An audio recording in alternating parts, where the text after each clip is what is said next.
السلام عليكم ورحمة الله وبركاته. الحمد لله رب العالمين، نحمده ونستعينه ونؤمن به ونتوكل عليه، ونعوذ بالله من شرور أنفسنا ومن سيئات أعمالنا. من يهده الله فلا مضل له ومن يضلل فلا هادي له. أشهد أن لا إله إلا الله وحده لا شريك له، وأشهد أن محمدا عبده ورسوله، أرسله بالهدى ودين الحق ليظهره على الدين كله ولو كره المشركون. اللهم صل على محمد وعلى آل محمد كما صليت على إبراهيم وعلى آل إبراهيم إنك حميد مجيد. اللهم بارك على محمد وعلى آل محمد كما باركت على إبراهيم وعلى آل إبراهيم إنك حميد مجيد. أما بعد فإن خير الحديث كتاب الله، وخير السنن سنن محمد صلى الله عليه وسلم، وشر الأمور محدثاتها، وكل محدثة بدعة، وكل بدعة ضلالة، وكل ضلالة في النار. اتقوا الله عباد الله، أوصيكم وإياي أولا بتقوى الله. إن نريد إلا الإصلاح ما استطعت وما توفيقي إلا بالله، عليه توكلت وإليه أنيب. رب اشرح لي صدري ويسر لي أمري واحلل عقدة من لساني يفقهوا قولي. أعوذ بالله من الشيطان الرجيم. بسم الله الرحمن الرحيم.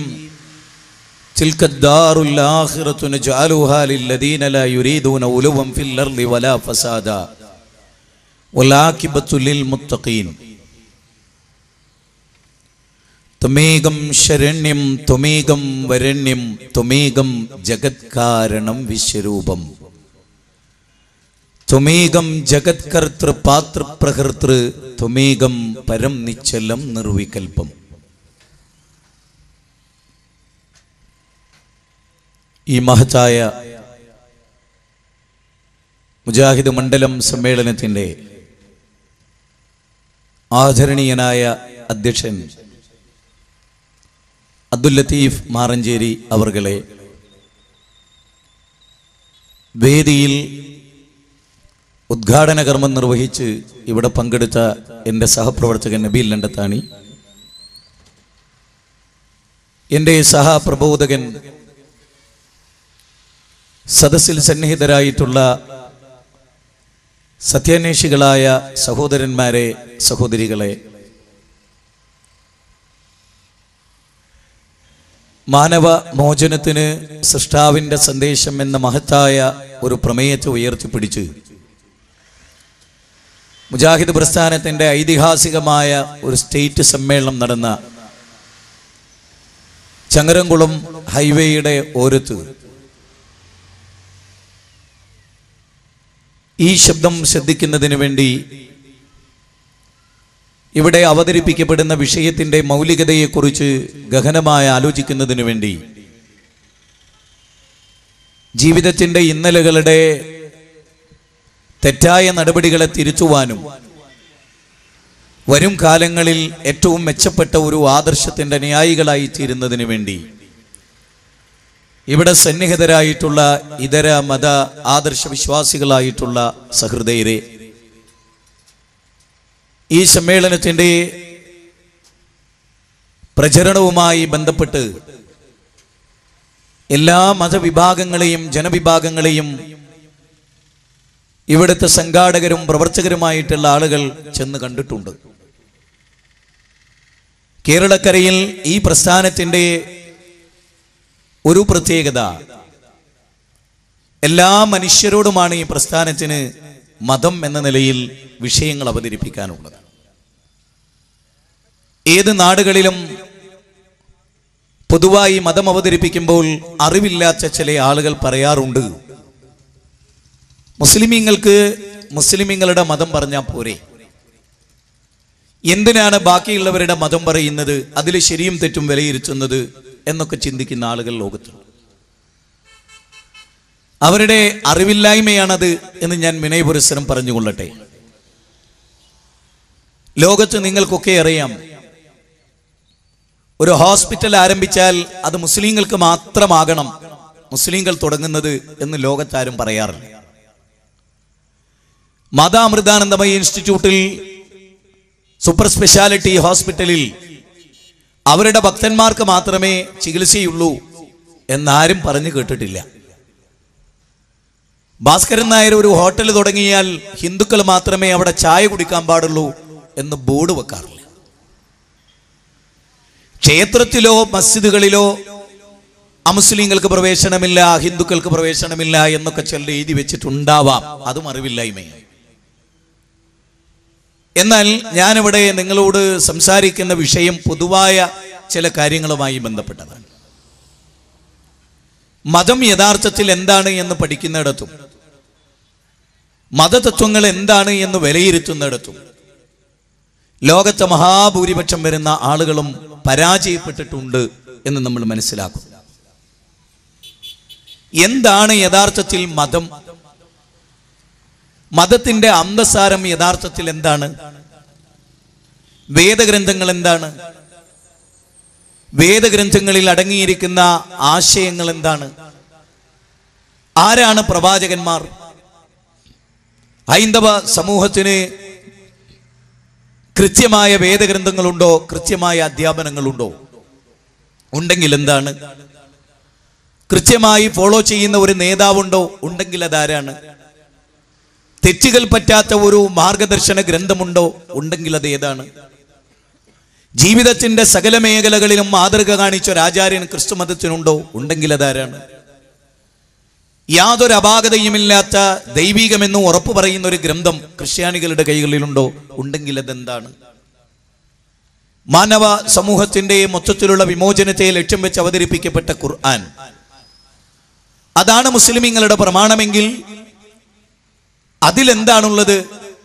മനുഷ്യന്റെ കൈകടത്തലുകൾക്ക് വിധേയമായ വല്ലതുമുണ്ടോ? മാനവ സമൂഹത്തിന് ഉൾക്കൊള്ളാൻ പറ്റാത്ത വല്ലതുമുണ്ടോ? ഇതര മതവിഭാഗങ്ങളെ നശിപ്പിക്കാനോ തകർക്കാനോ ഉള്ള ആഹ്വാനമുള്ള ഗ്രന്ഥമാണോ? തീവ്രവാദ ഭീകരവാദ പ്രവർത്തനങ്ങളുള്ള ഗ്രന്ഥമാണോ ഖുർആൻ? ഇങ്ങനെ തുടങ്ങി ആരാണ് മുഹമ്മദ് നബി സല്ലല്ലാഹു അലൈഹി വസല്ലമ? ആരാണ്? ആ പ്രവാചകന്റെ പ്രത്യേകത എന്താണ്? ആ പ്രവാചകൻ ലോകത്തിനു മുമ്പിൽ പഠിപ്പിച്ച തത്വങ്ങൾ എന്താണ്? ആ പ്രവാചകൻ പഠിപ്പിക്കാത്തത് അദ്ദേഹത്തിന്റെ പേരിൽ വെച്ച് കെട്ടിയ കാര്യങ്ങൾ എന്താണ്? ഇതെല്ലാം വിലയിരുത്തുമ്പോൾ ഒരു സുപ്രധാനമായ ചോദ്യങ്ങളിൽ നിന്ന് നമുക്കത് ആരംഭിക്കാം. ആരാണ് മനുഷ്യൻ? മനുഷ്യ ജീവിതവുമായി ബന്ധപ്പെട്ട ഏറ്റവും വലിയ ചർച്ചകളിൽ ഒന്ന് എന്താണ്? ഇതര ജീവവർഗങ്ങളിൽ നിന്ന് വ്യത്യസ്തമായ ഏറ്റവും ശ്രേഷ്ഠമായ ഒരു ജീവവർഗം, അതാണ് മനുഷ്യൻ. വിശുദ്ധ ഖുർആനിലെ 17-ാം അധ്യായം 70-ാമത്തെ വചനത്തിൽ അല്ലാഹു പറയുന്നത്, വലക്കദ് കറംനാ ബനി ആദം, ആദം സന്തതികളെ മുഴുവനും നാം ആദരിച്ചിരിക്കുന്നു. ആദം സന്തതികളെ മുഴുവനും നാം ആദരിച്ചിരിക്കുന്നു. വഫല്ലല്ലാഹു അലാ കസീറൻ മിമ്മൻ ഖലഖനാ തഫ്ളീലാ.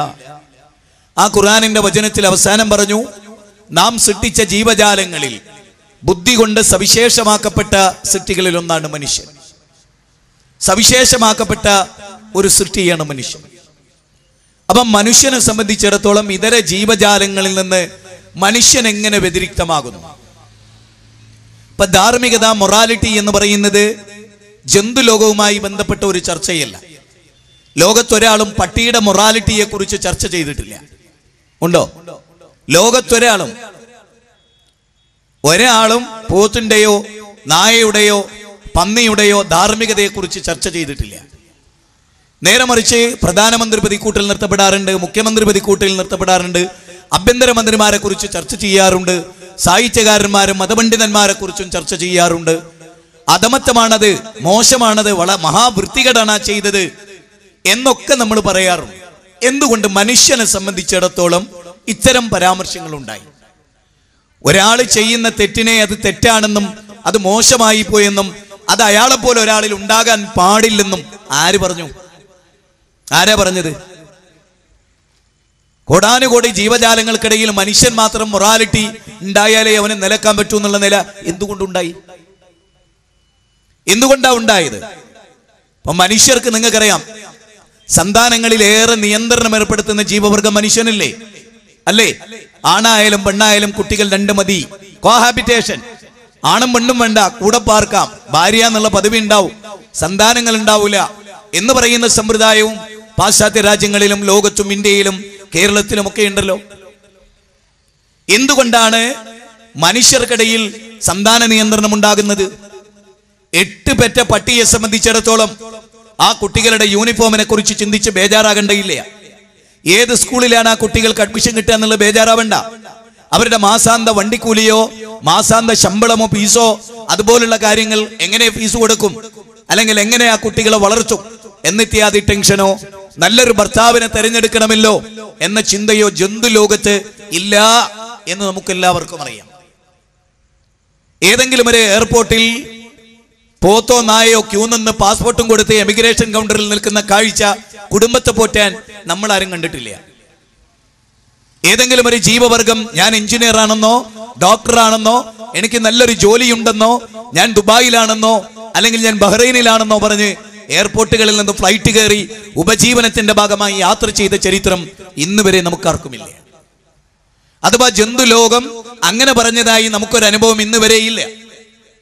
എന്നാൽ മനുഷ്യൻ എന്ന മഹാബുദ്ധിജീവി എന്തുകൊണ്ട് പഠിക്കേണ്ടി വരുന്നു? പ്രഭാഷണ വൈഭവം എന്നത് മനുഷ്യനുമായി ബന്ധപ്പെട്ട കാര്യമാണ്. സാഹിത്യരചന എന്ന് പറയുന്നത് മനുഷ്യരുമായി ബന്ധപ്പെട്ട കാര്യമാണ്. വിപ്ലവ ചിന്തകളും കൊടികളും ഓഫീസുകളും പാർട്ടി ഗ്രാമങ്ങളും മനുഷ്യനുമായി ബന്ധപ്പെട്ട കാര്യമാണ്. ഈ മനുഷ്യൻ മരണത്തോടുകൂടി നായയെപ്പോലെ പന്നിയെപ്പോലെ മണ്ണിന്റെ ഭാഗമാകും എന്ന് വിശ്വസിക്കാൻ ഒരാൾക്ക് സ്വാതന്ത്ര്യമുണ്ട്.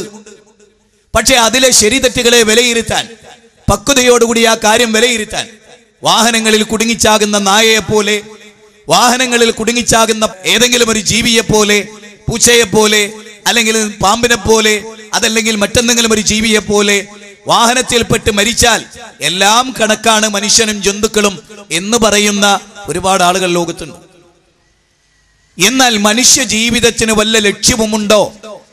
കൃത്യമായി എന്താണ് മനുഷ്യ ജീവിതത്തിന്റെ ലക്ഷ്യം? മരണത്തിന് ശേഷം ഒരു ജീവിതമുണ്ടെങ്കിൽ എന്താണത്? മരണാനന്തര ജീവിതത്തെ എങ്ങനെയാണ് നമ്മൾ കാണേണ്ടത്? ഇപ്പൊ VR കൃഷ്ണ അയ്യർ, കേരളത്തിലും ഇന്ത്യയിലും അറിയപ്പെട്ട ഒരാളാണ് VR കൃഷ്ണ അയ്യർ.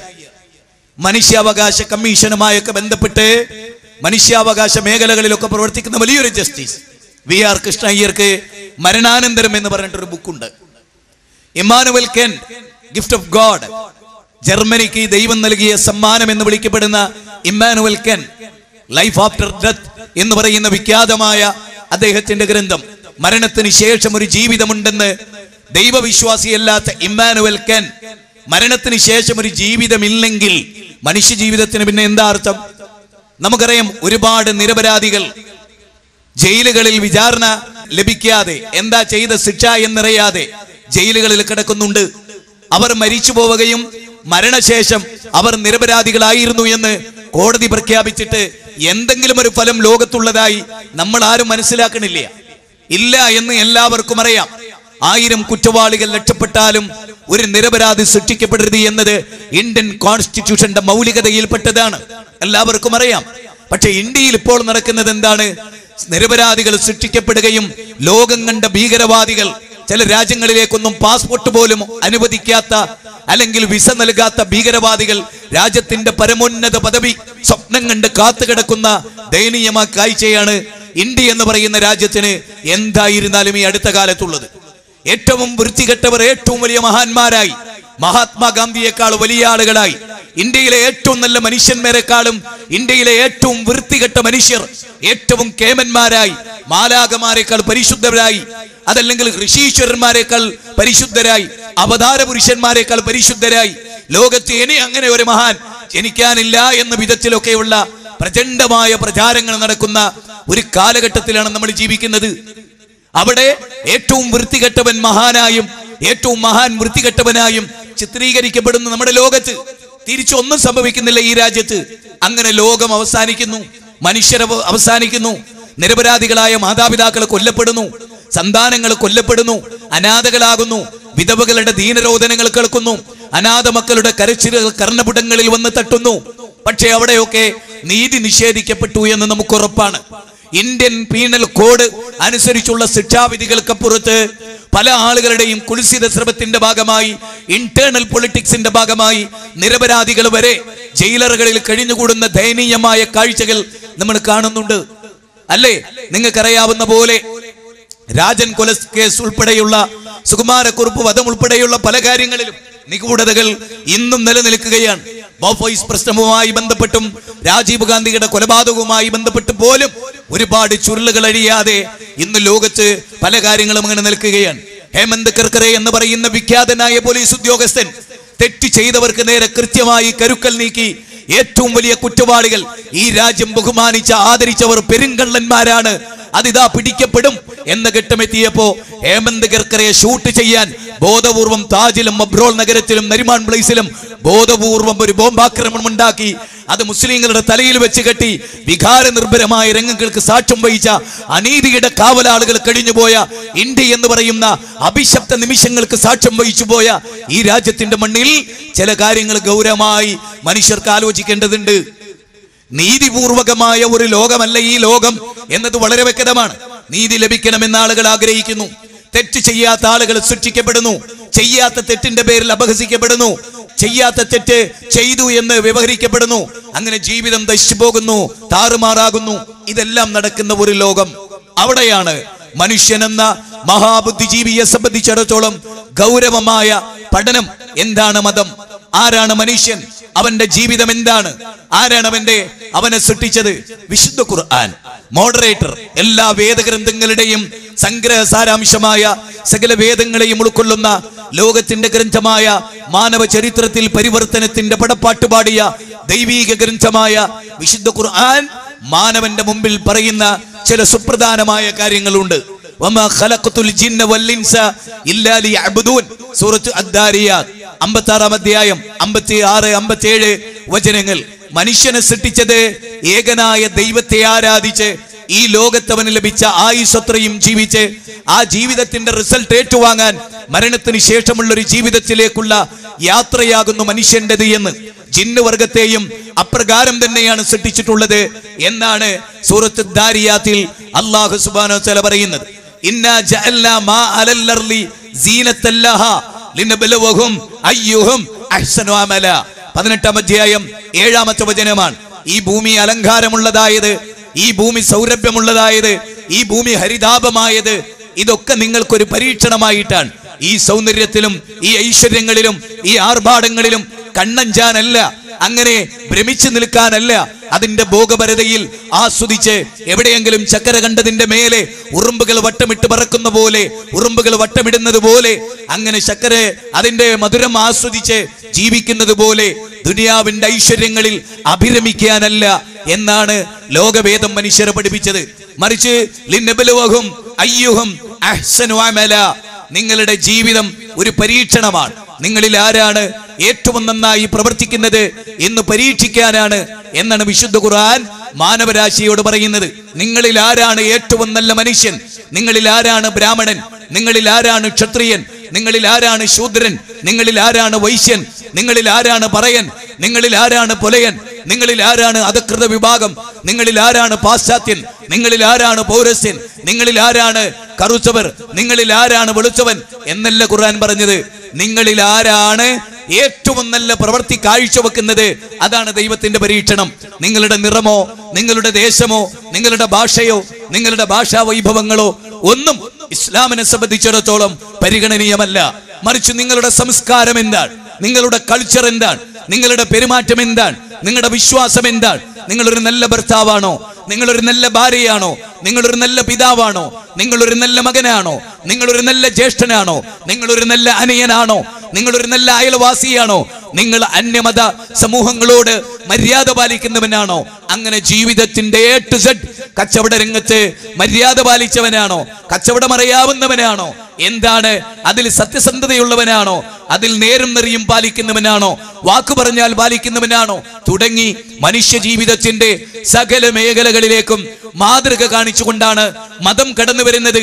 അല്ലാതെ ജപമാല പിടിച്ച് തസ്ബീഹ് മാല പിടിച്ച് ലോഹ ധരിച്ച് ചർച്ചിന്റെയോ മസ്ജിദിന്റെയോ ക്ഷേത്രത്തിന്റെയോ ഉള്ളിൽ ഭക്തി നിർഭരമായി ഭസ്മക്കുറിയും ചാർത്തി ജീവിക്കുന്ന ഒരു പൗരനെയല്ല യഥാർത്ഥത്തിൽ മതം നിർമ്മിക്കുന്നത്. അഥവാ വെറും ഒരു ഭക്തിയിൽ അധിഷ്ഠിതമല്ല, ജീവിതത്തിന്റെ സകല മേഖലകളിലുമുള്ള മഹാസൂക്ഷ്മതയെ എല്ലാ രംഗത്തും എങ്ങനെ നടക്കണം, എങ്ങനെ ഇരിക്കണം, എങ്ങനെ ചിരിക്കണം, എങ്ങനെ പല്ല് തേക്കണം, എങ്ങനെ ചെരുപ്പ് ധരിക്കണം, എങ്ങനെ ഡ്രസ്സ് ധരിക്കണം തുടങ്ങി A to Z ഇസ്ലാമിന്റെ ഒരു പ്രത്യേകത അതാണ്. നീ എങ്ങനെ വസ്ത്രം ധരിക്കണം, ഡ്രസ് കോഡ് കൃത്യമാണ് ഇസ്ലാമിൽ. ഒരു പെണ്ണ് എങ്ങനെ വസ്ത്രം ധരിക്കണം, ഒരു പെണ്ണിന് എത്രത്തോളം ആകാം, എല്ലാ കാര്യങ്ങളും ഇങ്ങനെ തുടങ്ങി A to Z എല്ലാ കാര്യങ്ങളും എല്ലാ വിഷയങ്ങളും ഇസ്ലാം ചർച്ച ചെയ്യുന്നു. പലിശ വാങ്ങാമോ, പലിശ കൊടുക്കാമോ, കൃത്യമാണ് ഇസ്ലാമിന്റെ രേഖ. മദ്യപിക്കാമോ, പാടില്ലേ, കൃത്യമാണ് ഇസ്ലാമിന്റെ രേഖ. വ്യഭിചരിക്കാമോ, പാടില്ലേ, കൃത്യമാണ് ഇസ്ലാമിന്റെ രേഖ. ഏതേത് കാര്യങ്ങളെ കുറിച്ചും കണിശമാണ് ഇസ്ലാമിന്റെ നിയമങ്ങൾ. ഒഴുക്കം മട്ടിൽ പറഞ്ഞു പോവുകയല്ല, മറിച്ച് ഇസ്ലാം കൃത്യതയോടെ, വ്യക്തതയോടെ, ശാസ്ത്രീയതയോടെ, കൃത്യമായ തെളിവോടെ ആ കാര്യങ്ങൾ മാനവതയുടെ മുമ്പിൽ ആർക്കും ചിന്തിക്കുന്ന വിധത്തിൽ, ആർക്കും മനസ്സിലാകുന്ന വിധത്തിൽ സത്യസന്ധമായി അവതരിപ്പിക്കപ്പെട്ടിട്ടുണ്ട് ഇസ്ലാമിൽ. ഈ കാര്യങ്ങളെന്ന് നിങ്ങൾ മനസ്സിലാക്കണം. അവിടെയാണ് മതം സുരക്ഷയാകുന്നത്, അവിടെയാണ് മാനവൻ ഒന്നാകുന്നത്, അവിടെയാണ് മനുഷ്യനവന്റെ സിട്ടാവിലേക്കുള്ള യാത്ര ആരംഭിക്കുന്നത്. മാനവകുലത്തിന്റെ ഏറ്റവും വലിയ പ്രത്യേകതകളിൽ ഒന്നതാണ്. ലോകത്ത് പ്രവാചകന്മാർ വന്നു. നമുക്കറിയാം, അവതാര സങ്കല്പമുണ്ട്, അതുപോലെ പ്രവാചകന്മാരെന്ന സങ്കല്പമുണ്ട്. ഇത് രണ്ടും നമുക്ക് കൃത്യമായി പരിശോധിക്കാം. ഇസ്ലാമിൽ പ്രവാചകന്മാരുടെ വരവ് എങ്ങനെ, അതുപോലെ അവതാര സങ്കല്പവുമായി ബന്ധപ്പെട്ട ചിന്ത എങ്ങനെ? അദ്വൈത സിദ്ധാന്ത പ്രകാരം അവതാര സങ്കല്പം പാടില്ലാത്തതാണ്. ഒന്നെങ്കിൽ അദ്വൈത സിദ്ധാന്തം, അല്ലെങ്കിൽ അവതാര സങ്കല്പം. ഇത് രണ്ടും കൂടെ ഒത്തുപോവില്ല എന്നാണ് അത് പഠിച്ചാൽ ഏതൊരാൾക്കും മനസ്സിലാവുക. കാരണം അദ്വൈത സിദ്ധാന്തം എന്ന് പറയുന്നതും അതുപോലെ അവതാര സങ്കല്പം എന്ന് പറയുന്നതും ഏറ്റുമുട്ടുകയാണ്. കാരണം അവതാര സങ്കല്പം ഉണ്ടാകേണ്ട കാര്യം അദ്വൈത പ്രകാരമില്ല. എന്താ അങ്ങനെ പറയാൻ? എന്റെ പ്രിയപ്പെട്ട ഹൈന്ദവരോട് വളരെ സ്നേഹത്തോടെ നിങ്ങൾ ചിന്തിച്ചു പോയില്ലേ എന്നെനിക്കറിയില്ല, പക്ഷെ ചിന്തിക്കാൻ വേണ്ടി പറയുകയാണ്. അഹം ബ്രഹ്മാസ്മി തത്വമസി, ഞാനും ദൈവം നീയും ദൈവം.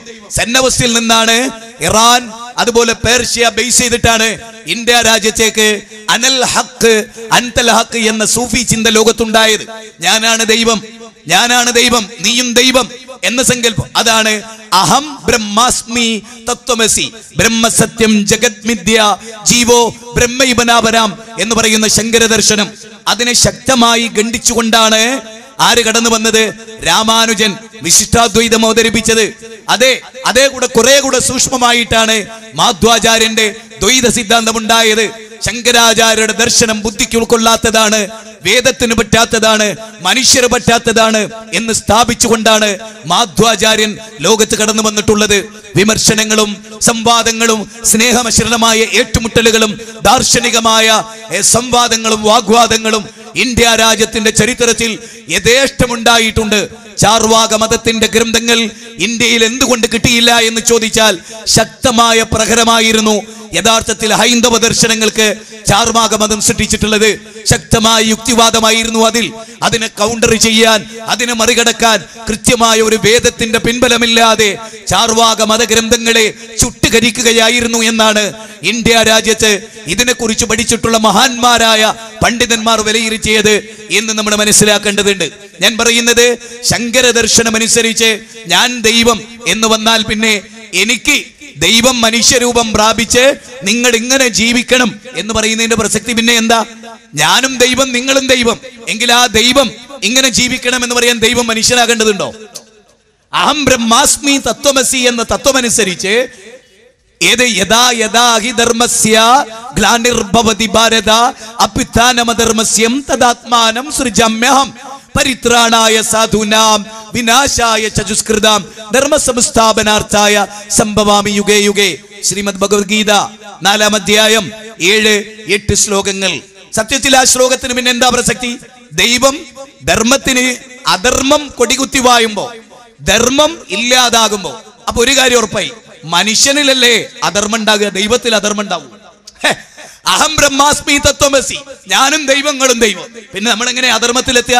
ദൈവ അധർമ്മകാരിയ? വിശുദ്ധ ഇസ്ലാം ലോകത്തെ ഏറ്റവും ശക്തമായി പഠിപ്പിച്ചൊരു ചിന്ത എന്താണെന്നറിയങ്ങള്? ഇപ്പോ മഗ്‌രിബ് നമസ്കരിച്ചു, ഇശാ നമസ്കരിച്ചു, അതിൽ മുസ്ലിമീങ്ങൾ പറയുന്ന ഒരു ദിക്റുണ്ട്, സുബ്ഹാനല്ലാഹ്. എന്താ ഇതിനർത്ഥം? സുബ്ഹാനല്ലാഹ്, ദൈവമേ നീ എത്ര പരിശുദ്ധനാണ്. നേരെ മറിച്ച് ഈ തത്വം അനുസരിച്ചോ, അഹം ബ്രഹ്മാസ്മി തത്വമസി എന്ന തത്വം അനുസരിച്ചോ, എന്നിട്ട് യഥാ യഥാഹി ധർമ്മസ്യ എന്ന് പറഞ്ഞു നോക്കൂ നിങ്ങൾ. അപ്പൊ എന്തുണ്ടാവും? ധർമ്മത്തിന് ചുതി സംഭവിക്കുക, അധർമ്മം കൊടികുത്തി വായ. അതിന്റെ പച്ച മലയാളം എന്താ? മനുഷ്യൻ തെമ്മാടിയാകുക. മനുഷ്യൻ തെമ്മാടിയാകുമ്പോ തെമ്മാടിത്തം പാടില്ല എന്ന് പഠിപ്പിക്കാൻ ദൈവം മനുഷ്യരൂപത്തിൽ അവതരിക്കാൻ. അപ്പൊ അഹം ബ്രഹ്മാസ്മി തത്വമസി എന്ന് പറഞ്ഞാലോ, ഞാനും ദൈവം നീയും ദൈവം, ദൈവം തന്നെ തെമ്മാടിയ. കള്ളിഷാപ്പിന്റെ മുമ്പിൽ ക്യൂ നിൽക്കുന്ന ഭാസ്കരനെയും ബഷീറിനെയും സുരേന്ദ്രനെയും ദേവദാസിനെയും ചൂണ്ടി കണ്ടടാ ദൈവങ്ങൾ ക്യൂ നിൽക്കണ് എന്ന് പറയാൻ പറ്റില്ല. മനുഷ്യൻ ദൈവമല്ല, ദൈവം വേറെ, മനുഷ്യൻ വേറെ. അതാണ്. മറ്റേത് ഇപ്പൊ നിങ്ങൾ ശരിക്കും മനസ്സിലാക്കണം. ഋഗ്വേദ, സാമവേദ, അഥർവവേദ, യജുർവേദം പഠിപ്പിച്ചല്ലോ അഹം ബ്രഹ്മാസ്മി തത്വമസി. അത് ശങ്കരാചാര്യർ മാത്രം പഠിപ്പിച്ചാണ്. ശങ്കരാചാര്യരുടെ മാത്രം ആശയാണ്, വേദത്തിന്റെ ആശയമല്ല, സനാതന ധർമ്മങ്ങളുടെ ആശയമല്ല. സനാതന ധർമ്മം കൃത്യമാണ്. അതെന്താ? അത് ദൈവം വേറെ, സൃഷ്ടി വേറെ. എല്ലാം അങ്ങനെയാ. ദൈവം വേറെ, സൃഷ്ടി വേറെ. അഹം ബ്രഹ്മാസ്മി തത്വമസി എന്ന് യജുർവേദത്തിൽ കാണൂല, ഋഗ്വേദത്തിൽ കാണൂല. ഇല്ല, ദുർവ്യാഖ്യാനിക്കാനല്ലാതെ വേദമുദ്ധരിക്കാൻ കഴിയില്ല. ഇത് ഞാൻ വെറുതെ പറയല്ല, എന്റെ വക പറയല്ല. ഹൈന്ദവ പണ്ഡിതന്മാർ പറഞ്ഞ് ഞങ്ങൾക്ക് കൊട്ടക്കണക്കിന് വായിച്ച് കളിപ്പിച്ചിരും. പക്ഷെ ഒരു കാര്യം നമ്മൾ വളരെ ഗൗരവമായി ഓർക്കണം. ഇവിടെയാണ് ഇസ്ലാമിന് ഇപ്പൊ ദൈവം മനുഷ്യനായി അവതരിച്ചു വരിക. ഉദാഹരണം ഞാൻ പറയാം. ചങ്ങരംകുളത്തേക്ക് ദൈവം മനുഷ്യനായി വരുന്നു എന്ന് വിചാരിച്ചോ. ദൈവം ആരാ? സർവശക്തനാണ്. മദ്യ ആവശ്യമുണ്ടോ? വികാരങ്ങളുണ്ടോ? ആ നിലക്കുള്ള മോശമായ വികാരങ്ങൾ ഉണ്ടോ?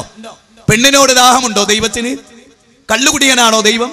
ചെണ്ട കൂടുന്ന ആളാണോ ദൈവം? എങ്കിൽ ആ ദൈവത്തിന് പിന്നെ എന്ത് പ്രസക്തിയുള്ളത്? നേരെ മറിച്ച് മനുഷ്യനോ? കത്തിക്കുത്ത് കിടത്തുന്ന മനുഷ്യൻ, 2 വയസ്സുള്ള പെൺകുട്ടിയെ ബലാത്സംഗം ചെയ്യുന്ന മനുഷ്യൻ. ഇപ്പൊ നിങ്ങൾ ആലോചിച്ചു, 44,389 ശിശു ബലാത്സംഗം നടന്നു 10 കൊല്ലം കൊണ്ട് ഇന്ത്യയിൽ. ഇതൊക്കെ ചെയ്തതാരാ? പുരുഷനാണല്ലോ. ഹിന്ദുവിലും മുസ്ലിമിലും ക്രിസ്ത്യാനിയിലും നിരീശ്വരവാദിയിലും ഒക്കെ പെട്ട മനുഷ്യന്മാരാണല്ലോ ചെയ്ത്. യാതൊരു സംശയമില്ലല്ലോ. നിങ്ങൾ ആലോചിച്ചു, അവരെ ദൈവമായി സങ്കല്പിച്ച് എങ്ങനെ ഉണ്ടാവും? ഈ 44,389 ആള് 350 കുട്ടികളെ നശിപ്പിച്ചല്ലോ. ഈ കണക്കനുസരിച്ച് ഇവരൊക്കെ ആരാ? അഹം ബ്രഹ്മാസ്മി തത്വമസി. എടാ ഞാനും ദൈവം നീയും ദൈവം. അപ്പൊ ഇത്രയും പെൺകുട്ടികളെ കേടെരുത്തുന്ന ദൈവങ്ങൾ അല്ലേ? മനുഷ്യൻ നികൃഷ്ടനുമാണ്, മനുഷ്യൻ നല്ലവനുമാണ്. ഇത് രണ്ടുള്ളവനാ മനുഷ്യൻ. ദൈവം അങ്ങനെയല്ല. ദൈവത്തിൽ നികൃഷ്ടത എന്ന് പറഞ്ഞൊരു ഗുണമില്ല. ഇസ്ലാം പഠിപ്പിക്കുന്ന ദൈവം പെർഫെക്റ്റ് ആണ്. അവൻ തിന്മയുടെ മൂർത്തിമദ്ഭാവമല്ല, അവൻ നന്മയുടെ മൂർത്തിമദ്ഭാവമാണ്. ലോകവേദങ്ങളെല്ലാം പഠിപ്പിച്ച ദൈവം അതാണ് അല്ലേ? ലോകം പഠിപ്പിച്ച ദൈവം ആരാണ്? അങ്ങനെയുള്ളവനാണ്. നമുക്ക് പരിശോധിക്കാവുന്നതാണ് ആ കാര്യമൊക്കെ. അപ്പൊ ഞാൻ പറയുന്നത്, ദൈവം മനുഷ്യനായി ചങ്ങരംകുളത്ത് പ്രത്യക്ഷപ്പെടുക, എന്നിട്ട് പറയാ നിങ്ങൾ വ്യഭിചരിക്കരുത്. അപ്പൊ നമുക്ക് പറയാം, ദൈവമേ നീ സർവശക്തനാണ്, നിനക്കതിന് കഴിയും. ഞങ്ങളുടെ വികാരങ്ങളുള്ളവരാണ്. ഞങ്ങളുടെ ഇണയായി പെണ്ണിവിടെയുണ്ട്, സുന്ദരിയായ ഒരു പെണ്ണിനെ കാണുമ്പോൾ ഞങ്ങൾക്ക് വികാരം ഉണ്ടാവും. നീ ദൈവമാണ്, അതുകൊണ്ട് നീ മാതൃക കാണിച്ച അവൾ കൊള്ളാൻ ഞങ്ങൾക്ക് കഴിയില്ല. ഇതെല്ലാവർക്കും പെട്ടെന്ന് ക്ലിക്ക് ചെയ്യുന്ന ഒരു ഉദാഹരണമാണ്. മദ്യഷാപ്പിന്റെ മുമ്പിൽ ദൈവം മനുഷ്യരൂപത്തിൽ വന്നിട്ട് പറയാം, മദ്യപിക്കരുത്.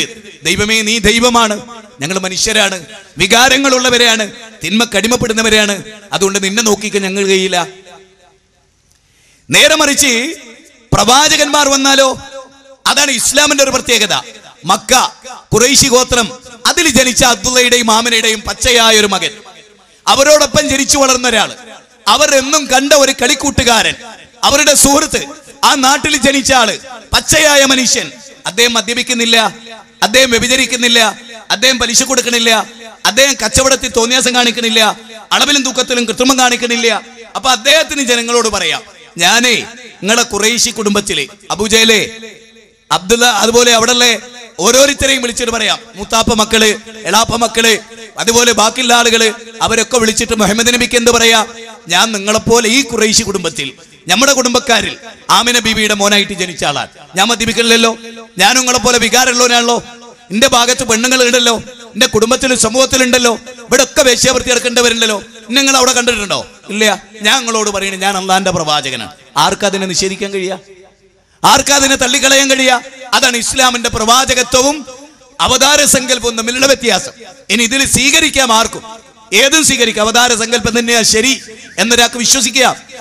പക്ഷേ അത് ഞാൻ ഈ പറഞ്ഞ മാനദണ്ഡം വെച്ച് ആലോചിച്ചാൽ പല കാരണങ്ങളാൽ അത് പ്രമാണത്തിനുമെതിരാണ്, യുക്തിക്കുമെതിരാണ്. മറിച്ച് മനുഷ്യരെ നന്നാക്കാൻ കാലാകാലങ്ങളിൽ വിശുദ്ധ ഖുർആൻ പറയുന്നത് വൈമിൻ ഉമ്മത്തിൻ ഇല്ലാ ഖലാ ഫീഹാ നദീർ വലഖദ് ബഅസ്നാ ഫീ കുല്ലി ഉമ്മത്തിർ റസൂല വലികുല്ലി ഖൗമിൻ ഹാദ്. വിശുദ്ധ ഖുർആനിന്റെ പ്രയോഗം അതാണ്. വിശുദ്ധ ഖുർആൻ പറഞ്ഞത് ലോകത്തെവിടെയൊക്കെ മനുഷ്യന്മാരുണ്ടോ അവിടെയൊക്കെ അല്ലാഹു പ്രവാചകന്മാരെ അയച്ചിട്ടുണ്ട്. പ്രവാചകന്മാർ ആ നാട്ടുകാരായിരുന്നു, ആ നാട്ടുകാരുടെ ഭാഷക്കാരായിരുന്നു, ആ നാട്ടിൽ ജനിച്ചു വളർന്ന ആളായിരുന്നു. അതുകൊണ്ട് തന്നെ ആ പ്രവാചകന്മാർ ജനിച്ച നാടിൽ നിന്ന് നാട് വിട്ടുപോയിട്ടുണ്ട്. അല്ലാതെ ആ പ്രവാചകൻ മറ്റൊരു ഭാഷക്കാരൻ നാട്ടിൽ പോയി അവിടെ ഭാഷ അറിയാത്തവരായി നട്ടം തിരിഞ്ഞ് ഒരവസ്ഥ പ്രവാചകന്മാർക്കുണ്ടായിട്ടില്ല. ജനങ്ങൾക്കിടയിലേക്ക് ചെന്നു, ജനങ്ങൾക്കിടയിൽ അവരെ യാഥാർത്ഥ്യങ്ങൾ സംസാരിച്ചു, പച്ചയായ ജീവിതം പഠിപ്പിച്ചു, വളച്ചു കെട്ടില്ലാതെ ജീവിതം പഠിപ്പിച്ചു. അല്ലാണ്ട് ആർക്കും തിരിയാത്ത, ആർക്കും മനസ്സിലാകാത്ത ഒരു സിദ്ധാന്തം ജനങ്ങളെ പഠിപ്പിക്കുകയല്ല. അത് മനസ്സിലാകണമെങ്കിൽ ഞാൻ നിങ്ങൾക്ക് പറഞ്ഞു തരാം. ഈ ചങ്ങരംകുളത്ത് നിങ്ങൾ ഒരു പ്രഗത്ഭനായ സ്വാമിജിയെ പങ്കെടുപ്പിക്കുക, ഒരു മുസ്ലിം പണ്ഡിതനെ പങ്കെടുപ്പിക്കുക, ഒരു ക്രിസ്തീയ പണ്ഡിതനെ പങ്കെടുപ്പിക്കുക. എന്നിട്ട് നിങ്ങൾ കൃത്യമായ ഒരു ടോപ്പിക് കൊടുക്കുക. ആ ടോപ്പിക് അല്ലാത്ത ഒന്നും സംസാരിക്കാൻ പാടില്ല എന്ന് നിബന്ധന വെക്കുക. ഏകദൈവ വിശ്വാസം ഹിന്ദു മതത്തിൽ എന്നൊരു ടോപ്പിക് തിരഞ്ഞെടുത്ത് സ്വാമിജി അതിൽ നിന്നും മാത്രമായിട്ട് സംസാരിക്കുക. അപ്പൊ നിങ്ങൾക്ക് മനസ്സിലാവും ആ ദൈവവിശ്വാസം ബുദ്ധിയുള്ളവർക്ക് ഉൾക്കൊള്ളാൻ പറ്റില്ല. ഒരു ക്രിസ്ത്യാനി കൃത്യമായി ട്രിനിറ്റി അവതരിപ്പിക്കട്ടെ, അയാളോട് പറയാ ക്രിസ്തു മതപ്രകാരം ട്രിനിറ്റി, ത്രിമൂർത്തി സിദ്ധാന്തം, അത് ജനങ്ങളെ ഉൾക്കൊള്ളുന്ന വിധത്തിലൊന്ന് അവതരിപ്പിക്കാൻ ഞാൻ തീർത്തു പറയുന്നു ക്രിസ്ത്യാനി പരാജയപ്പെടും. നേരെ മറിച്ച് നിങ്ങൾ മുസ്ലിങ്ങളെ ഏൽപ്പിച്ചോ, ഏറ്റവും ഭംഗിയായ കാര്യം നിർവഹിക്കപ്പെടാൻ കഴിയും. എന്തുകൊണ്ട് ലോകത്തെ സൃഷ്ടിച്ച സിട്ടാവ് അവതരിപ്പിച്ച ഒരു ആശയമാണ് നമ്മൾ പറയുന്നത്. മറ്റേതോ സെൻബോൾ നിർമ്മിച്ചതാണ് ആശയം. അദ്വൈത സിദ്ധാന്ത പ്രകാരം ദൈവവിശ്വാസം വിശദീകരിച്ചോ, അത് ശങ്കരാചാര്യൻ ഉണ്ടാക്കിയ, ദൈവം ഉണ്ടാക്കിയല്ല. സൂര്യനെ സൃഷ്ടിച്ച ദൈവം അവതരിപ്പിച്ച മതം അതെവിടെ? സൂര്യനെയും ചന്ദ്രനെയും നക്ഷത്രങ്ങളെയും ഗാലക്സികളെയും സൗരയൂഥങ്ങളെയും ഭൂമിയെയും ആകാശത്തെയും സർവചരാചരങ്ങളെയും സാഗരങ്ങളെയും എല്ലാ മനുഷ്യരെയും 714 കോടി മനുഷ്യരെയും സൃഷ്ടിച്ച സാക്ഷാൽ പ്രപഞ്ചത്തിന്റെ നാഥൻ അവതരിപ്പിച്ച ആ ദൈവവിശ്വാസം ആരുടെ മുമ്പിലും പറയാം. പാടത്തൂടെ അങ്ങനെ നടന്നു പോവുകയാണ്. അപ്പൊ കുഞ്ഞിക്കണ്ണട്ടുണ്ട് പിന്നെ അവിടെ തൂമ്പയെടുത്ത് കളിച്ചുകൊണ്ടിരിക്കുന്നു. അപ്പൊ അയാൾ ഒരു ചാക്കിൽ വിത്തും കൊണ്ട് വെച്ചിട്ടുണ്ട്. അവിടെ വെച്ച് നമുക്ക് അദ്ദേഹത്തെ ദൈവവിശ്വാസം പഠിപ്പിക്കാം. വെരി സിമ്പിൾ, ഒരു കെട്ടിക്കൊടുക്കൂല. അവിടെ ചെന്നിട്ട് കുഞ്ഞിക്കണ്ണേട്ടാ ഞാനും ദൈവങ്ങളും ദൈവാട്ടോ എന്ന് പറഞ്ഞാൽ കുഞ്ഞിക്കണ്ണേട്ട കുഞ്ഞിക്കണ്ണേട്ടനെ മനസ്സിലായിട്ടോ? ഇപ്പൊ എന്താ? ഇല്ല. നേരെ മറിച്ച് കുഞ്ഞിക്കണ്ണേട്ട ഈ വിത്തില്ലേ, അത് ഈ വിത്ത് സൃഷ്ടിച്ചവനാണ് സിട്ടാവ്. ഈ വിത്ത് മണ്ണിലിട്ടാൽ ഇത് മുളപ്പിക്കുന്നവനാണ് സിട്ടാവ്. മനസ്സിലായി? ഒരു കെട്ടിക്കൊടുക്കൂല. ഇപ്പൊ ഇല്ലേ, ലോകം കണ്ട അമേരിക്കയിലെ ഏറ്റവും പ്രസിദ്ധനായ ബൈബിൾ പണ്ഡിതനാണ്. അദ്ദേഹം പറഞ്ഞ എന്തറിയോ? ക്രിസ്തുമത വിശ്വാസം ട്രിനിറ്റി ആയിരിക്കുന്ന കാലത്തോളം എന്റെ വിശ്വാസത മനുഷ്യന്മാരോട് എനിക്ക് പറയാൻ പറ്റൂല, നാട്ടുകാരെ പഠിപ്പിക്കാൻ പറ്റൂല. പടച്ചോ മൂന്നെണ്ണാണ്, അത് പഠിപ്പിക്കാൻ പറ്റൂല. അത് ജനങ്ങളെ പഠിപ്പിക്കാൻ പറ്റില്ല. ബുദ്ധിയുള്ളവര് ചോദിക്കും പലതും, അതിന് മറുപടി അറിയാൻ കഴിയില്ല. ഞാനൊരു ഉദാഹരണം പറയാം. പിതാവ്, പുത്രൻ, പരിശുദ്ധാത്മാവ്, ഈ മൂന്നും കൂടി ചേർന്നാണ് ദൈവവിശ്വാസം എന്നാ. ഇത് മൂന്നും കൂടി വിശ്വസിച്ചാലേ മോക്ഷം ഉണ്ടാവുന്ന ഏത് ബുദ്ധിയുള്ളവരും ചോദിക്കും. യേശുക്രിസ്തു ജനിക്കുന്നതിന് മുമ്പ് കന്യാമറിയം ജീവിച്ചു.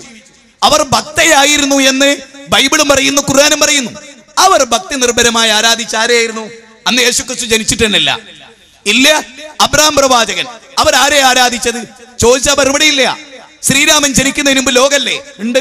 ശ്രീകൃഷ്ണൻ ജനിക്കുന്നതിന് മുമ്പ് ലോകല്ലേ? ഉണ്ട്. മുഹമ്മദ് നബി ജനിക്കുന്നതിന് മുമ്പ് ലോകല്ലേ? ഉണ്ട്. ആ ലോകത്തെ സൃഷ്ടിച്ചതാരാ? അതിന് കുറച്ചൊരു പ്രയാസം ഉണ്ടാവും. അതിന് ഇസ്ലാമിനെ മറുപടി ഉള്ളൂ. ലോകത്തിന്റെ സൃഷ്ടാവ്. കാണുന്ന പ്രാണികളൊക്കെ ഉണ്ടോ? ഇതിനാരാ സൃഷ്ടിച്ചത്? യേശുക്രിസ്തു അല്ല എന്ന് ഞാൻ പറയും, മുഹമ്മദ് നബി അല്ല എന്ന് പറയും. അതിനെ സൃഷ്ടിച്ച സൃഷ്ടാവ്, ലോകത്തിന്റെ തമ്പുരാൻ, ദീദീപികൻ, വിരാട് പുരുഷൻ, ഹിരണ്യഗർഭൻ, വേദക്കൂൺ, ഇതുവാൻ എന്ന് വേദങ്ങൾ പഠിപ്പിച്ച അല്ലാഹു എന്ന് വിശുദ്ധ ഖുർആൻ വിശേഷിപ്പിച്ച, അല്ലാഹു എന്ന് ബൈബിൾ വിശേഷിപ്പിച്ച ലോകത്തിന്റെ നാഥൻ. എത്ര സിമ്പിളാണ്! ഈ ഭൂമിയും ആകാശവും പച്ചപ്പും മാവും പ്ലാവും തെങ്ങും ഒക്കെ സൃഷ്ടിച്ചവനാരാ? അവനെയാണ് ആരാധിക്കേണ്ടത്. ഇത് വർഗീയതയാ? ഇത് വിഭാഗീയതയാ? കുഞ്ഞിക്കണ്ണ, എന്റെ ഹൃദയം സംവിധാനിച്ച പടച്ചോൻ എന്റെ ഹൃദയം സംവിധാനിച്ച് ഞാനും നീയും ഒരു സിട്ടാവിന്റെ അടിമയാ. ഇതിനെ എതിർക്കാൻ പോകുന്ന ബുദ്ധിയും കഴിവുള്ളവരാരാ? ഒരു 10 മിനിറ്റ് ഒന്ന് സംസാരിച്ചോളി. ഇതിനേക്കാൾ ബെറ്ററായ ഒരു ദൈവവിശ്വാസം അവതരിപ്പിക്കാൻ സാധ്യമല്ല എന്ന് പറയും. അതുകൊണ്ട് വളരെ സ്നേഹത്തോടെ ചങ്ങരംകുളത്തെ ജനങ്ങളോട്, ഈ പ്രസംഗം കേൾക്കുന്നവരോട് ഞാൻ പറയുന്നു, ദൈവവിശ്വാസത്തിൽ നമുക്ക് സംഭവിച്ച അപാകത തിരുത്തപ്പെടേണ്ടതുണ്ട്. ആരെയാണ് ആരാധിക്കേണ്ടത് എന്നതിൽ ശക്തമായ ഒരു വിശ്വാസത്തെ ഈ പ്രസംഗത്തിൽ ഇൻഷാ അല്ലാഹ് ഇവിടെ നബിയൊക്കെ സംസാരിച്ചു. വളരെ ഗൗരവമായി ഖുർആനിൽ മാത്രം ഊന്നി നിന്നുകൊണ്ട് ഗൗരവമായ ഒരു ചർച്ച നിങ്ങൾ ശ്രദ്ധിച്ചു കാണാൻ ഇവിടെ ഉണ്ടായി. എന്താണ് ദൈവവിശ്വാസത്തിന്റെ? അത് വളരെ ഗൗരവമായി നമ്മൾ പഠിക്കേണ്ടതാണ്. ആരാ മനുഷ്യനെ സൃഷ്ടിച്ചത്? ആരാണ് മനുഷ്യനെ സൃഷ്ടിച്ചത്? ലോകത്തിന്റെ സൃഷ്ടാവ്. ലോകത്തെ എല്ലാ മനുഷ്യരെയും സൃഷ്ടിച്ചതാരാ? ലോകത്തിന്റെ സൃഷ്ടാവ്. 714 കോടി മനുഷ്യർക്ക് മുമ്പ് മനുഷ്യരുണ്ടായിരുന്നു. അവരെ ആര് സൃഷ്ടിച്ചു? ഇസ്ലാമിന് കൃത്യമായിട്ട് പറയാൻ കഴിയും. ആരാ പടച്ചോന്ന് വെച്ചാൽ മുഹമ്മദ് നബിയാണ് എന്ന് വല്ല വിവരം കെട്ടവനും മുസ്ലിം ഉമ്മത്തിലുണ്ട്. ഓൻ പറയുന്നല്ലാതെ ഖുർആൻ വായിച്ചൊരുത്തനും പറയില്ല. ഖുർആൻ വായിച്ചൊരുത്തനും പറയില്ല. ലോകത്തിന്റെ സൃഷ്ടാവ് ആരാന്ന് ചോദിച്ചാൽ, ഈ അണ്ടകടാഹത്തിന്റെ അതീശാധികാരി ആരാണെന്ന് ചോദിച്ചാൽ, 13.5 ലക്ഷം ഭൂമി ഒതുക്കി വെക്കാൻ വ്യാപ്തിയുള്ള സൂര്യനെ സൃഷ്ടിച്ച് സംവിധാനിച്ചവൻ ആരാന്ന് ചോദിച്ചാൽ, ലോകത്തിന്റെ നാഥൻ, റബ്ബ്, സൃഷ്ടാവ്, പ്രപഞ്ചനാഥൻ, അവനെയാണ് ആരാധിക്കുന്നത്. മാനവ വിമോചനത്തിന് സൃഷ്ടാവിന്റെ സന്ദേശം എന്നായിരുന്നു ചങ്ങരംകുളം സമ്മേളനത്തിന്റെ പ്രമേയം. നിങ്ങൾ ഓർക്കുന്നുണ്ടാകും.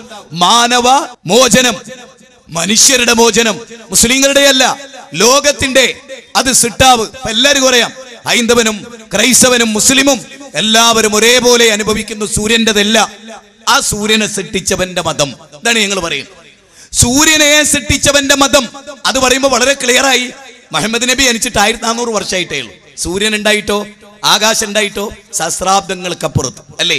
എങ്കിൽ ആ സൂര്യനെ സൃഷ്ടിച്ചവനെ ആരാധിക്കണം എന്ന് പറഞ്ഞാൽ അത് വർഗീയതയാണെന്ന് ചിന്തിച്ചാൽ എന്തൊരു കഷ്ടമാണത്. ഭൂമിയെ ആരാ സൃഷ്ടിച്ചേ? ഞങ്ങൾ അത്രേ ചോദിക്കണുള്ളൂ. അതാരാ? അത് ശ്രീരാമനാണ് എന്നൊരാൾ വാദിക്കുന്നു എന്ന് വിചാരിച്ചോ? ഞാൻ ഇതുവരെ ഒരു ഹൈന്ദവരും അങ്ങനെ പറഞ്ഞ് ഞാൻ കേട്ടിട്ടില്ല. ശ്രീകൃഷ്ണനാണ് ആകാശഭൂമികളെ സൃഷ്ടിച്ചതെന്ന് പറയുന്ന ഒരു ഹൈന്ദവനെയും നമ്മൾ ഇതുവരെ കണ്ടിട്ടില്ല. ഇല്ല, ആരും അങ്ങനെ വാദിക്കുന്നില്ല അല്ലേ? യേശു ക്രിസ്തുവാണ് ലോകം മുഴുവനും സംരക്ഷിക്കുന്നത് എന്ന് വിശ്വസിക്കുന്ന വല്ല ക്രിസ്ത്യാനി ഉണ്ടാവോ? ഞാൻ പരിചയപ്പെട്ടോളൂ ഒന്നും അങ്ങനെ പറഞ്ഞാൽ കേൾക്കില്ല. പക്ഷെ ഒരു കാര്യം ഞാൻ നിങ്ങളോട് ചോദിക്കാൻ, മനുഷ്യവാസമില്ലാത്തൊരു കാലം ലോകത്തുണ്ടായിട്ടില്ലേ? ഇല്ലേ? അതൊരു സത്യമല്ലേ? അന്ന് ക്ഷേത്രങ്ങളില്ല, ചർച്ചുകളില്ല, സിനഗോഗുകളില്ല, മസ്ജിദുകളില്ല, ഒന്നുമില്ലാത്തൊരു കാലം. അന്നുണ്ടായിരുന്നല്ലോ ലോകം, അന്നുണ്ടായിരുന്നല്ലോ ആകാശവും ഭൂമിയും, അന്നുണ്ടായിരുന്നല്ലോ സാഗരവും കാട്ടാറും കാനനവും ഒക്കെ ഉണ്ടായിരുന്നല്ലോ. കാനനത്തിൽ ഗർജിക്കുന്ന സിംഹം ഉണ്ടായിരുന്നല്ലോ. ആകാശത്ത് വട്ടമിട്ട് പറക്കുന്ന പറവുകൾ ഉണ്ടായിരുന്നല്ലോ. എന്റെ മാധവ, എന്റെ സുരേന്ദ്ര, ഒന്ന് മനസ്സ് കൊടുത്ത് ആലോചിച്ചു നോക്കേ. ആര് മോനെ അതിനെ സംവിധാനിച്ചു? ആര് സഹോദര അതിനെ സംവിധാനിച്ചു? ആരാണ് അത് സംവിധാനിച്ചത്? ആ സംവിധായകൻ, ലോകത്തിന്റെ സൃഷ്ടാവ്, അവനെയാണ് ആരാധിക്കേണ്ടത്. മുസ്ലിങ്ങൾ ആരാധിക്കുന്ന ആ സൃഷ്ടാവിനെയാണ്. മുസ്ലിങ്ങളിൽ മറ്റൊരു വിഭാഗം സൃഷ്ടികളെ ആരാധിക്കുന്നുണ്ട്. അത് നിങ്ങൾക്കൊക്കെ അറിയാം. അതാരാന്ന് പോലും ഞാൻ പറയേണ്ടതില്ല, നിങ്ങൾക്കറിയാം. യഥാർത്ഥത്തിൽ ഇവിടെയാണ് മനുഷ്യർ ഭിന്നിച്ചു പോയത്. ലോകത്തെ ഏറ്റവും വലിയ ഭിന്നിപ്പുണ്ടായത് ദൈവവിശ്വാസത്തിന്റെ കാര്യത്തിലാണ്. ആ ദൈവവിശ്വാസത്തിലേക്ക് മനുഷ്യർ മടങ്ങിപ്പോട്ടെ. ഇവിടെ നോക്കൂ നിങ്ങൾ. ഇപ്പൊ ഇവിടെ ഇരിക്കുന്ന ഫ്രണ്ടിലെ 5-6 പേരെ നിങ്ങൾ കസേരയിൽ തിരഞ്ഞെടുത്തോളൂ. ഒരാള് ഗുരുവായൂരപ്പ രക്ഷിക്കണേന്ന് പറയും, ഒരാള് വേളാങ്കണ്ണി മാതാവിയെ കാക്കണെന്ന് പറയും, ഒരാള് പിശാരിക്കാവിലമ്മയെ കാക്കണെന്ന് പറയുന്നു, ഒരാള് യേശു ക്രിസ്തുവെ രക്ഷിക്കണെന്ന് പറയുന്നു, ഒരാള് മാതാമൃദാനമയെ രക്ഷിക്കണെന്ന് പറയുന്നു, വേറൊരാള് പിന്നെ ഉള്ളാളന്തങ്ങളെ കാക്കണെന്ന് പറയുന്നു, വേറെ ഒരാൾ അവിടെ നിന്ന് പറയുന്നു മനുഷ്യകുലത്തിന്റെ രക്ഷക എന്നെ രക്ഷിക്കണേ. ഇതിലേതാ മാനവികം? ഇതിലേതാ മനുഷ്യർക്ക് ഉൾക്കൊള്ളാൻ പറ്റിയത്? മനുഷ്യരുടെ ദൈവമേ. വിശുദ്ധ ഖുർആനിന്റെ അവസാനത്തെ അധ്യായം ഏതാ? കുൽ അഊദു ബിറബ്ബിന്നാസ്. അന്നാസ്, ജനങ്ങൾ, മാസ്, പീപ്പിൾ. അതാണ് ഖുർആന്റെ അവസാന അധ്യായം. ആ അധ്യായത്തിൽ പറയുന്നത് കുൽ, പറയുക പ്രവാചക, കുൽ അഊദു ബിറബ്ബിന്നാസ്, ജനങ്ങളുടെ രക്ഷകനോട് ഞാൻ അഭയം തേടുന്നു. കണ്ടോ? ഗുരുവായൂരപ്പ എന്നല്ല, ലോക ജനങ്ങളുടെ രക്ഷക ഗുരുവായൂരപ്പ എന്നല്ല. ആകാശഭൂമികളെ സൃഷ്ടിച്ച ഗുരുവായൂരപ്പ എന്ന് പറയുന്നുണ്ട് ആരെങ്കിലും? ഇല്ല. ആകാശഭൂമികളെ സൃഷ്ടിച്ച പിശാരിക്കാവിലമ്മേ എന്ന് പറയുന്നുണ്ടോ? ആകാശഭൂമികളെ സൃഷ്ടിച്ച ഉള്ളാളന്തങ്ങളെ, ആകാശഭൂമികളെ സംവിധാനിച്ച വൈദീൻ ശൈഖേ എന്ന് പറയുന്നുണ്ടോ? ഇല്ല. അവിടെയാണ് നിങ്ങൾ നോക്കൂ, അബ്രഹാം പ്രവാചകൻ, മോസസ് പ്രവാചകൻ, ഈ 2 പ്രവാചകന്മാർ ദൈവത്തെ പരിചയപ്പെടുത്തുകയാണ് ചക്രവർത്തിമാരുടെ മുമ്പിൽ. നമ്രൂദിന്റെ മുമ്പിൽ, അതുപോലെ തന്നെ ഫിറൗനിന്റെ മുമ്പിൽ. നമ്രൂദിന്റെ മുമ്പിൽ മഹാനായ പ്രവാചകൻ ചെന്നു. നമ്രൂദിന്റെ മുമ്പിൽ മഹാനായ അബ്രഹാം പ്രവാചകൻ ചെന്നു.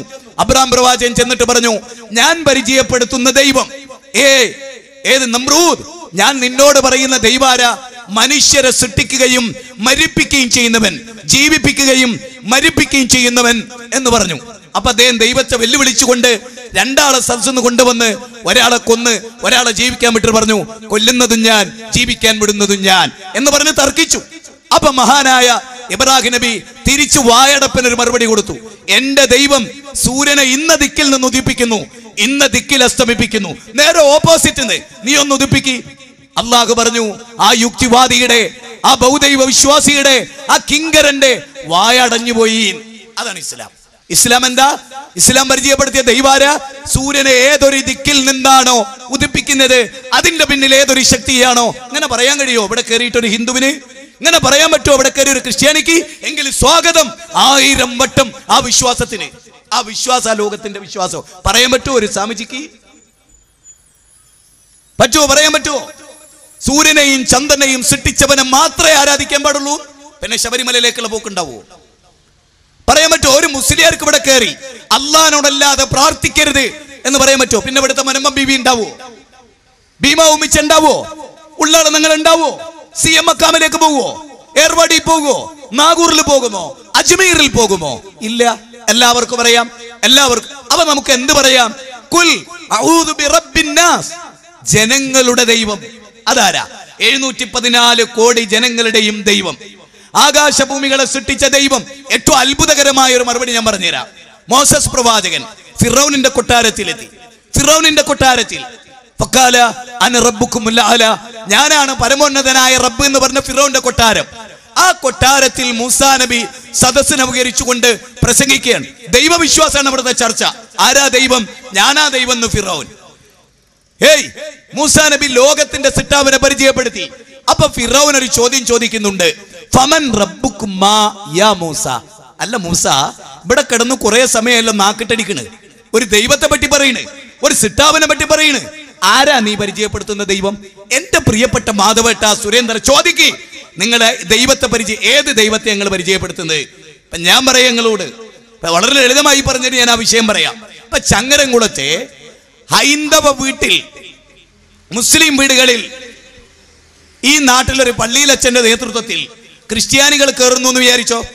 ആ വീടുകളിലൊക്കെ ക്രിസ്ത്യാനികൾ ചെന്ന് പറഞ്ഞു, ലോകത്തെ ഏറ്റവും കൂടുതൽ അനുയായികളുടെ മതം ക്രിസ്തു മതമാണ്, അതുകൊണ്ട് നിങ്ങളൊക്കെ കന്യാമറിയമയെ രക്ഷിക്കണേ, യേശുക്രിസ്തുവെ രക്ഷിക്കണേ എന്നായിരിക്കണം ഇനി മുതൽ പറയേണ്ടത് എന്ന് ഹൈന്ദവരുടെയും മുസ്ലിങ്ങളുടെയും വീട്ടിൽ കയറി ചെന്ന് പറയും. സത്യത്തിൽ എന്തായിരിക്കും അവിടെ പ്രതികരണം? ഏതെങ്കിലും ഒരു ഹിന്ദുവിനെയോ ഏതെങ്കിലും ഒരു മുസ്ലിമിനെയോ യേശുക്രിസ്തുവിനെ വിളിക്കാൻ കിട്ടുമോ? കിട്ടൂല. നേരെ മറിച്ച് നോക്കൂ, ഈ ചങ്ങരംകുളത്തെ ഹൈന്ദവർ ഇവിടുത്തെ ക്രിസ്തീയ വീടുകളിലും മുസ്ലിം വീടുകളിലും കയറി പറയും, ഇന്ത്യ എന്ന് പറയുന്ന മഹാരാജ്യം ബഹുഭൂരിപക്ഷം ഞങ്ങൾ ഹൈന്ദവരാണ്. അതുപോലെ രാമഭക്തിയുടെ പേരിലും രാമന്റെ പേരിലും ഒക്കെ ബാബരി മസ്ജിദ് ഇഷ്യൂസ് ഒക്കെ ഉണ്ടായി. അത് അവസാനിപ്പിക്കാൻ ഞങ്ങൾ ഒരു ഫോർമുല പറയാം. ഇനി മുതൽ മുസ്ലിങ്ങളും ക്രിസ്ത്യാനികളും എല്ലാം ശ്രീരാമ രക്ഷിക്കണേ, ശ്രീകൃഷ്ണ രക്ഷിക്കണേ എന്ന് പറഞ്ഞ് ഞങ്ങളുടെ വിശ്വാസ പ്രകാരം നിങ്ങൾ ജീവിച്ചാൽ മതി. അപ്പൊ പിന്നെ കുഴപ്പമുണ്ടാവില്ല. പള്ളികളൊക്കെ നമുക്ക് ക്ഷേത്രമാക്കാം, ചർച്ചുകളൊക്കെ നമുക്ക് ക്ഷേത്രമാക്കാം. എന്താ ഒത്തോ എന്ന് ചോദിച്ചാൽ ഒരു ക്രിസ്ത്യാനിയും കിട്ടൂല, ഒരു മുസ്ലിമിനെയും കിട്ടൂല. അത് ഹൈന്ദവരോട് വിരോധമുള്ളത് കൊണ്ടല്ല, അവരുടെ വിശ്വാസത്തിനെതിരാണത്. അതുകൊണ്ടാണ് സ്നേഹത്തോടു കൂടി അവർ വിയോജിക്കും. ശരി, ഇനി ഇവിടെ മുസ്ലിമീങ്ങൾ ഇവിടുത്തെ ഹൈന്ദവരുടെയും ക്രൈസ്തവരുടെയും വീട് വിടാന്തരം കയറി നിങ്ങൾ മൊയ്തീൻ ശൈഖിനെ ആരാധിക്കണം, മുഹമ്മദ് നബീനെ ആരാധിക്കണം എന്ന് പറഞ്ഞാലോ അവിടെ അത് പ്രശ്നമാണ്. എന്നാൽ ഞങ്ങൾ കയറിയത് എങ്ങനെയാ?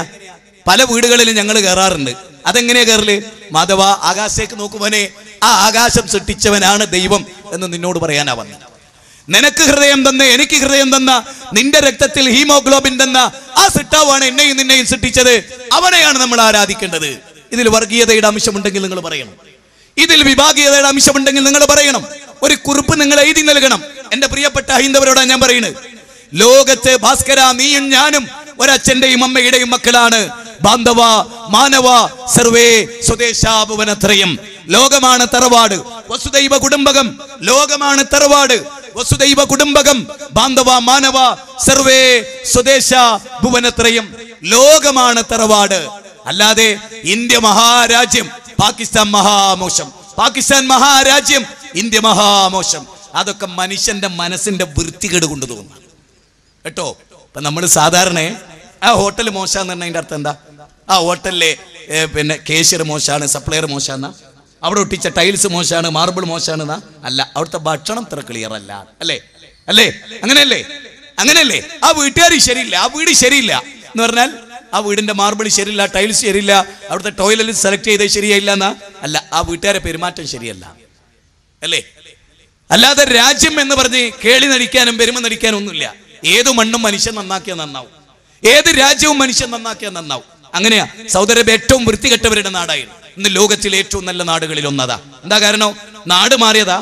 നാട്ടിലെ പർവ്വതങ്ങൾക്കൊക്കെ കറുപ്പുള്ള മഞ്ഞളിലൊക്കെ ചുവപ്പുമായതാ അല്ല, അവിടുത്തെ തെമ്മാടികളായ മനുഷ്യന്മാര് പടച്ചോനെ പേടിക്കാൻ തുടങ്ങി, പടച്ചോൻ പറഞ്ഞ അനുസരിച്ച് ജീവിക്കാൻ തുടങ്ങി. അപ്പൊ ലോകത്തിലെ ഏറ്റവും നല്ല മനുഷ്യർ അവരായി. ആ രാജ്യം ഭരിച്ച ഉമറാണ് ഇന്ത്യ ഭരിക്കേണ്ടത് മഹാത്മാഗാന്ധി പറയുന്നു, മാറ്, അവർ നന്നായി. That's all. അതെന്നെയാണ് ഇതിന്റെ പ്രധാനം, അല്ലാതെ വേറെ എന്തെങ്കിലും ഒന്നല്ല. ലോകത്ത് പ്രപഞ്ചനാഥൻ, ആ നാഥൻ ഉണ്ട്, ആ നാഥൻ പറയുന്ന അനുസരിച്ച് ഞാൻ ജീവിക്കേണ്ടത്. ഈ ചിന്തയാണ് മനുഷ്യനെ നന്നാക്കിയത്. ഇസ്ലാമിക ചരിത്രം പരിശോധിച്ചാൽ അറിയാം, ലോകത്തിലെ ഏറ്റവും മോശമായി എന്ന് പണ്ഡിറ്റ് ജവഹർലാൽ നെഹ്റു വരെയുള്ള ആളുകൾ പറഞ്ഞിട്ടുള്ള സൗദി അറേബ്യയിലെ മനുഷ്യന്മാർ അവരെങ്ങനെ നന്നായത്?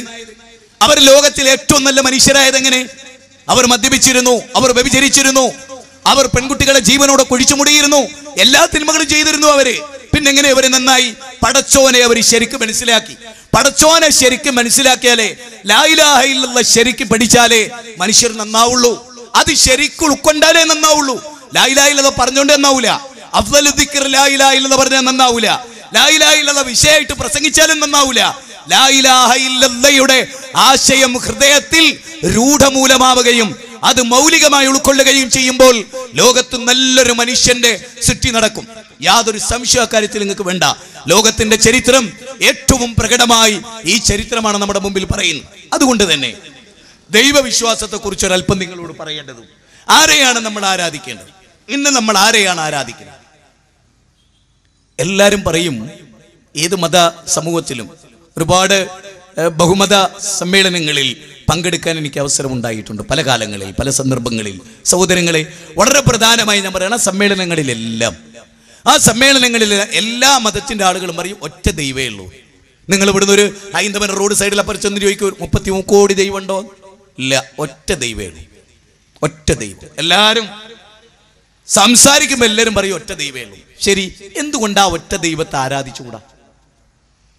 അതാണ് എന്റെ ചോദ്യം. ഒരു ഹിന്ദുവിന് ഒറ്റ ദൈവമേ ഉള്ളൂ എന്ന് അംഗീകരിക്കുന്ന ഒരു ഹിന്ദുവിന് ആ ദൈവത്തെ എന്തുകൊണ്ട് ആരാധിച്ചുകൂടാ? ആകാശം സൃഷ്ടിച്ചതാരാ? അല്ലാഹ്. മൂസാ നബിയോട് ചോദിച്ചല്ലോ, ഫമൻ റബ്ബുക്കും മായാ മൂസ, അല്ല മൂസ നീ ഒരു ദൈവത്തെ പറ്റി പറയണ്ട, അത് ആരാ? മൂസാ നബിയുടെ മറുപടി രണ്ട് വിധമാണ്. ഖുർആനിൽ 2 സ്ഥലത്ത് പറയുന്നു. ഖുർആനിലെ 26-ാം അധ്യായം 23-ാമത്തെ വചനം. ആ വചനം ഒന്ന് ശ്രദ്ധിച്ചു നോക്കൂ നിങ്ങൾ. ഖുർആൻ പരിചയപ്പെടുത്തുന്ന ദൈവവിശ്വാസം എന്താ? റബ്ബുസ് സമാവാതി വൽ അർദ് വമാ ബൈനഹുമാ ഇൻ കുൻതും മൂഖിനീൻ. റബ്ബുസ് സമാവാതി വൽ അർദ് വമാ ബൈനഹുമാ ഇൻ കുൻതും മൂഖിനീൻ. ഞാൻ പരിചയപ്പെടുത്തുന്ന ദൈവം ഒരു പഞ്ചായത്തിന്റെ ദൈവമല്ല, ഒരു ഗ്രാമത്തിന്റെ ദൈവമല്ല, സ്വശരീരത്തെ രക്ഷപ്പെടുത്താൻ കഴിയാതെ മരിച്ചുപോയ ഒരു മനുഷ്യനല്ല, 60 കൊല്ലം മുമ്പ് ജനിക്കാതെ ഇപ്പൊ 58 വയസ്സായ ഒരാളല്ല, അല്ലെങ്കിൽ ഇപ്പൊ 60 വയസ്സായ ഒരാളല്ല, 60 കൊല്ലം മുമ്പ് ഭൂമിയിൽ ഇല്ലാത്ത ഒരാളല്ല. ഞാൻ പരിചയപ്പെടുത്തുന്ന ദൈവം ആകാശങ്ങളെയും ഭൂമിയെയും അവക്കിടയിലുള്ളതിനെയും എല്ലാറ്റിനെയും സൃഷ്ടിച്ചവനാരോ അവനാണ് എൻ്റെ ദൈവം. ഇങ്ങനെ ദൈവത്തെ പരിചയപ്പെടുത്താൻ ഇവിടുത്തെ ഏത് മത സമൂഹത്തിന് കഴിയും? ഒരു ക്ഷേത്രത്തിൽ കയറി ചെന്നു, സ്വാമിജി നിങ്ങളുടെ ദൈവം ആരാന്ന് ചോദിച്ചാൽ കല്ലും മുള്ളും മുരടും മൂർക്കൻ പാമ്പും കാഞ്ഞിരക്കുറ്റിയും ആൽത്തറകളും മക്ബറകളും ജാറങ്ങളും പുണ്യപുഷ്പങ്ങളും മണ്ഡപങ്ങളും ശ്രീകോവിലുകളും ആൽത്താരകളും ആകാശവും ഭൂമിയും സൂര്യനും ചന്ദ്രനും നക്ഷത്രങ്ങളും എല്ലാം സൃഷ്ടിച്ച സൃഷ്ടാവാണ് എൻ്റെ ദൈവം എന്ന് പറയാൻ ഒരു സ്വാമിജിയുടെ നാവ് ചലിക്കുവോ?